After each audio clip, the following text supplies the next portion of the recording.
ओम जयंती मंगला काली भद्रकाली कपालिनी दुर्गा क्षमा शिवा धात्री स्वाहा स्वधा नमोस्तुते। ओम दुम दुर्गाय नमः। आप सभी को आषाढ़ मास की गुप्त नवरात्रि की हार्दिक शुभकामनाएं। माँ भगवती जगदम्बा की कृपा सदैव आप और आपके समस्त परिवार पर बनी रहे। दोस्तों, आज की वीडियो में मैं आपसे बात करने वाली हूँ आषाढ़ मास की गुप्त नवरात्रि के विषय में। 6 जुलाई से आषाढ़ मास की गुप्त नवरात्रि प्रारंभ होगी और 15 जुलाई को समाप्त होगी।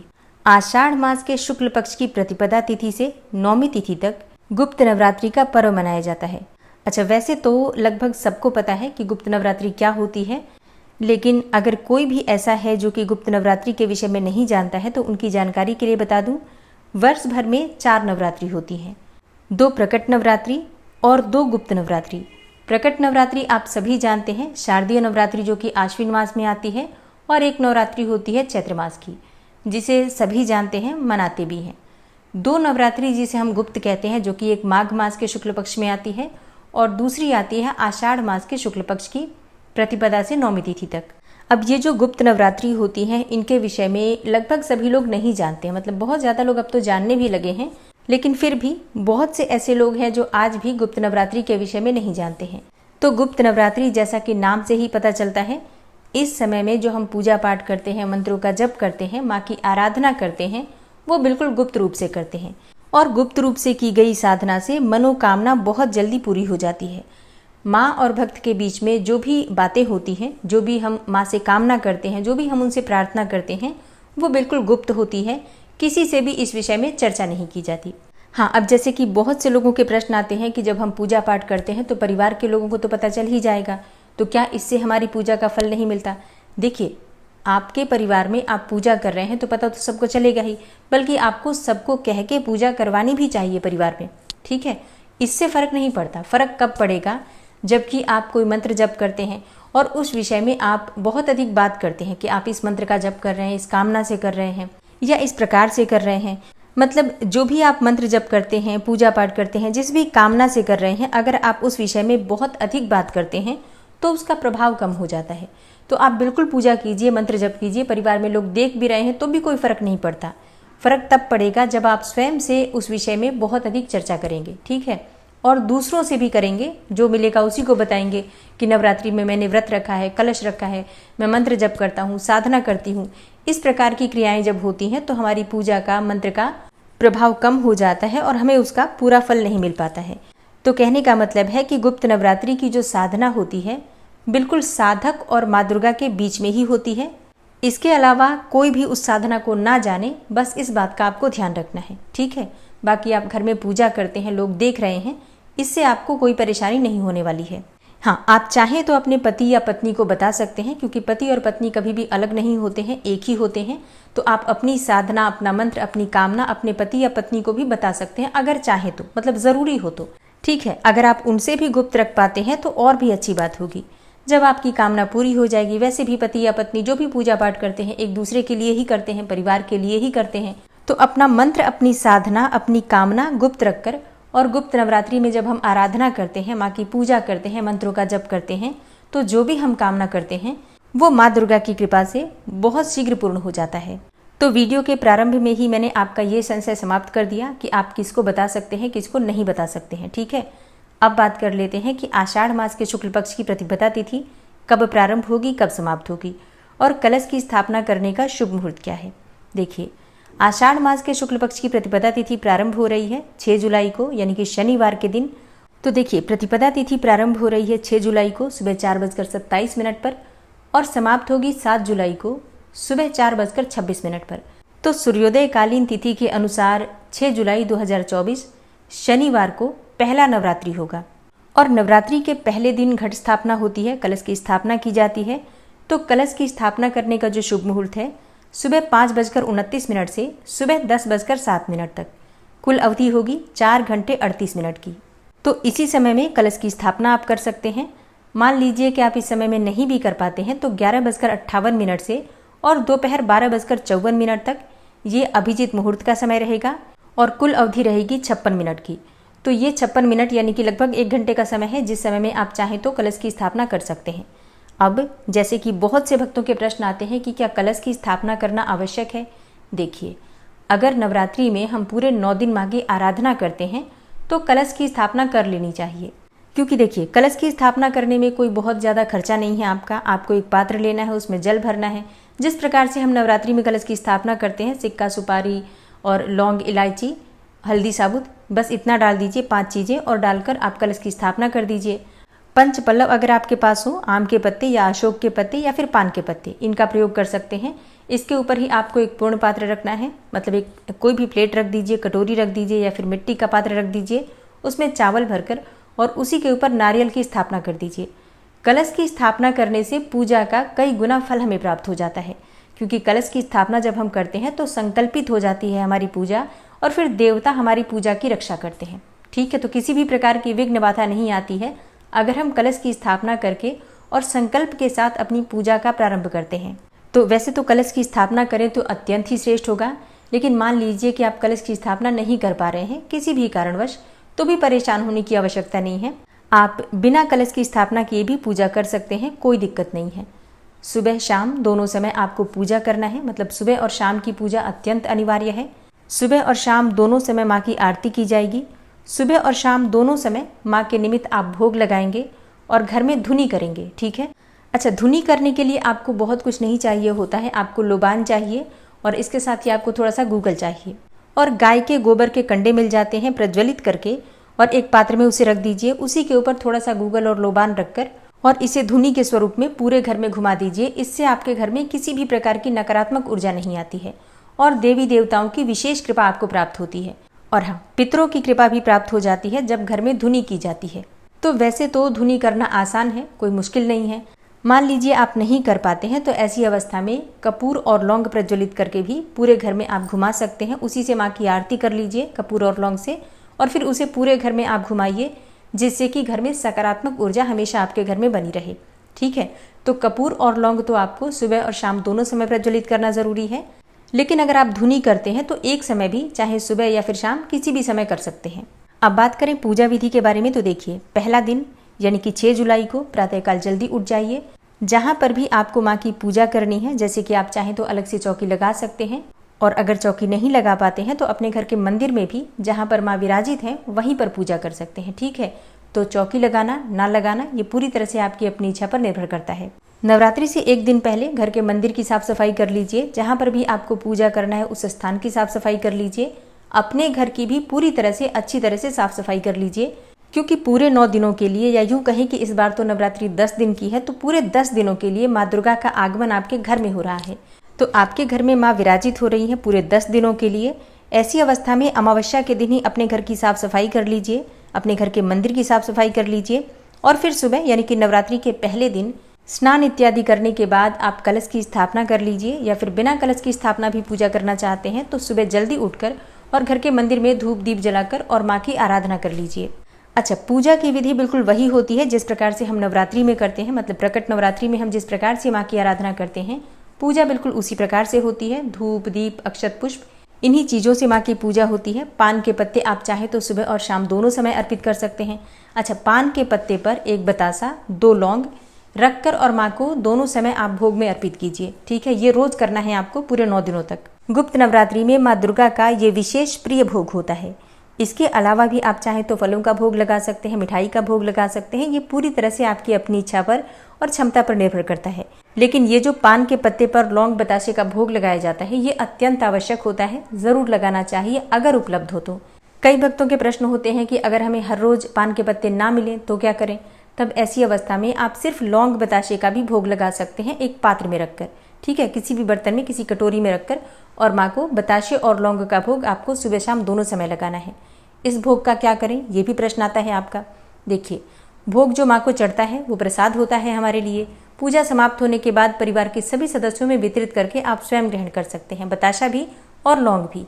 लौंग अगर आप चाहें तो एक उपाय होता है, हर रोज की पूरे 9 दिन की लौंग आप एक जगह इकट्ठी कीजिए और फिर अंतिम दिन एक लाल कपड़े में एक सिक्के के साथ बांधकर अपनी तिजोरी में रखते हैं, तो हमेशा आपके घर में माँ लक्ष्मी की विशेष कृपा बनी रहती है।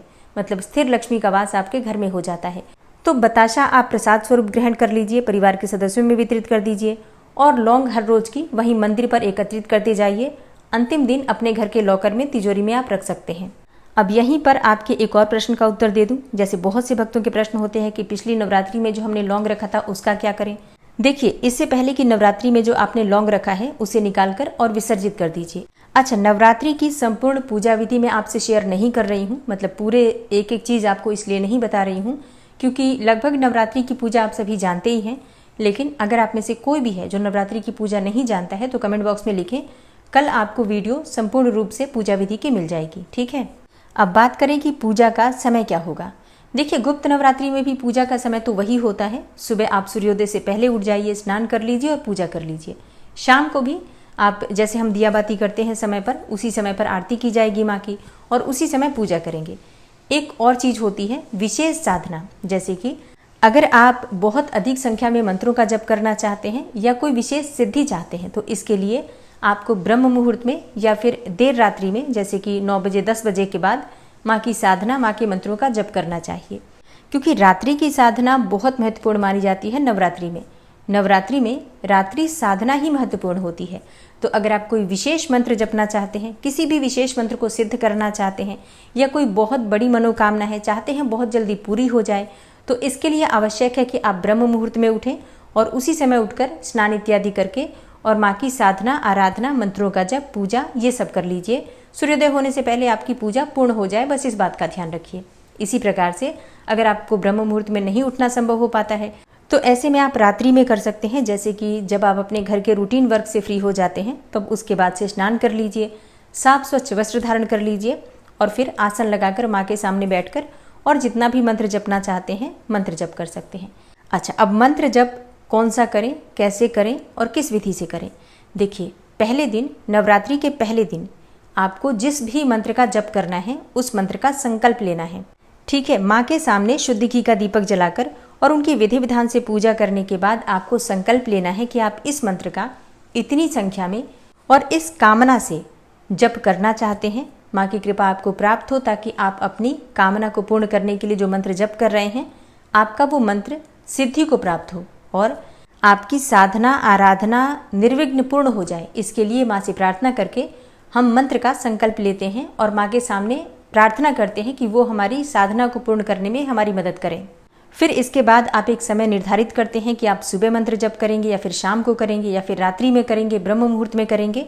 कोई भी एक समय निर्धारित कर लीजिए, उसी समय बैठकर और जितनी संख्या में आप मंत्र का संकल्प लेते हैं उस संकल्प के अनुसार आपको मंत्र जप करना होता है। आपका समय निर्धारित होना चाहिए, मंत्र की संख्या निर्धारित होनी चाहिए और पूरी तरह से संकल्पित होकर दृढ़ निश्चय करके आपको अपने मंत्र पूरे करने हैं। ठीक है, इसी प्रकार से आप विशेष साधना कर सकते हैं। नॉर्मली जैसे कि मंत्र साधना नहीं करना चाहते हैं तो सुबह और शाम दोनों समय जैसे कि हम पूजा करते हैं रोज की, उसी प्रकार से उसी समय आपको विशेष पूजा माँ दुर्गा की भी करनी है। भोग इत्यादि लगा दीजिए। वहीं बैठकर आप चाहें तो दुर्गा चालीसा का पाठ कर सकते हैं, मतलब कुछ न कुछ तो आपको ज़रूर विशेष करना है इस समय में। तो आप चाहें तो दुर्गा सप्तशती का पाठ कर सकते हैं या फिर दुर्गा चालीसा का पाठ कर सकते हैं। नवार्ण मंत्र का जप कर सकते हैं। ओम दुंग दुर्गाय नमः इस मंत्र का जप कर सकते हैं। लक्ष्मी प्राप्ति की कामना है, अगर विशेष लक्ष्मी सिद्धि चाहते हैं तो माँ लक्ष्मी के किसी भी मंत्र को आप जपना प्रारंभ कीजिए। चाहे आप श्रीम एकाक्षरी मंत्र ले लीजिए और इसी मंत्र को अधिक से अधिक संख्या में जप कर लीजिए। ठीक है, मतलब जितना भी आपसे संभव हो उतनी संख्या में मंत्र जप कीजिए। ये नवरात्रि मंत्रों के लिए ही होती है। इस समय में आप जितनी साधना करते हैं उतना ही अधिक आपको फल प्राप्त होता है और इस नवरात्रि में जपे गए मंत्र बहुत जल्दी सिद्धि को प्राप्त हो जाते हैं और कामनाओं को पूर्ण करते हैं। इसलिए आप अपनी कामना के अनुसार मंत्रों का जप कीजिए। अब जैसे कि कुछ भक्तों के प्रश्न आए हैं कि हम किस कामना के लिए कौन से मंत्र का जप करें। देखिए, वैसे तो मैं अलग अलग मंत्र आपको बता सकती हूँ। जैसे कि आप लक्ष्मी जी के लिए लक्ष्मी मंत्र का जप कीजिए, जैसे मैंने अभी आपको बताया। श्रीम का जप कर सकते हैं, ओम श्रीम श्री नमः इस मंत्र का जप कर सकते हैं। श्री सूक्त का पाठ आप कर सकते हैं, कनकधारा का पाठ आप कर सकते हैं। अपनी इच्छा के अनुसार सुबह और शाम देख लीजिए, 16 पाठ कर लीजिए, 21 पाठ कर लीजिए या फिर आप 5 पाठ भी कर सकते हैं। समय कम हो तो अपने समय के अनुसार देख लीजिए। संतान प्राप्ति की कामना हो तो इसी समय आप संतान गोपाल मंत्र का अनुष्ठान कर सकते हैं। विवाह की मनोकामना है तो कात्यायनी माता के मंत्रों का जप कीजिए।